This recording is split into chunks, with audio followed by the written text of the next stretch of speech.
പോർച്ചുഗലിലെ മദീറ എന്നൊരു കൊച്ചുദ്വീപിലെ ഒരു കൊച്ചുകുട്ടിയുടെ കഥ പറഞ്ഞാണ് തുടങ്ങുന്നത്. അവിടെ മുനിസിപ്പൽ ഗാർഡനറായ ജോസെ അവേറോയുടെ ഭാര്യ മരിയ 4ാമതും ഗർഭിണിയായി. കടുത്ത ദാരിദ്ര്യത്തിൽ 3 മക്കളെ പോറ്റാൻ പാടുപെട്ട ആ മാതാപിതാക്കൾ ആ 4ാമത്തെ കുഞ്ഞിനെ ഉപേക്ഷിക്കാമെന്ന് തീരുമാനിച്ചു. ഗർഭചിത്രത്തിനായി ആ അമ്മ പല പരീക്ഷണങ്ങളും ചെയ്തു. കഠിനമായ കായിക വ്യായാമങ്ങൾ ചെയ്തു. പട്ടിണി കിടന്നു.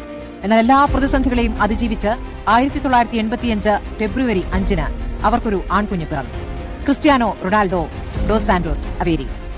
ബാല്യത്തിലെ കടുത്ത പട്ടിണിയിൽ തെരുവിൽ പ്ലാസ്റ്റിക് കവറുകളും തുണികളും ചുരുട്ടിക്കൂട്ടി അവൻ കളിച്ചു തുടങ്ങി. ആ ഓട്ടം അവനെ എത്തിച്ചത് ലോക ഫുട്ബോളിന്റെ തന്നെ സിംഹാസനത്തിലേക്കാണ്. 5 തവണ ലോകത്തിലെ മികച്ച കളിക്കാരനുള്ള ബാലൻ ഡി ഓർ പുരസ്കാരം, പോർച്ചുഗലിനായി യൂറോ കപ്പും യൂറോപ്യൻ നേഷൻസ് ലീഗും. നേടാനാകുന്നതെല്ലാം അവൻ കഠിനാധ്വാനം കൊണ്ട് സ്വന്തമാക്കി. എന്നാൽ ലോകകപ്പ് വേദികളിൽ മോശം പ്രകടനമെന്ന നിഴൽ അവനെ എന്നും വേട്ടയാടി. ഈ ലോകകപ്പിൽ കോങ്കോയ്ക്കെതിരായ ആദ്യ മത്സരത്തിൽ പോർച്ചുഗൽ സമനില വഴങ്ങിയപ്പോഴും വിമർശനങ്ങളുടെ കൂരമ്പുകളെല്ലാം ക്രിസ്ത്യാനോയ്ക്ക് നേരെയായി.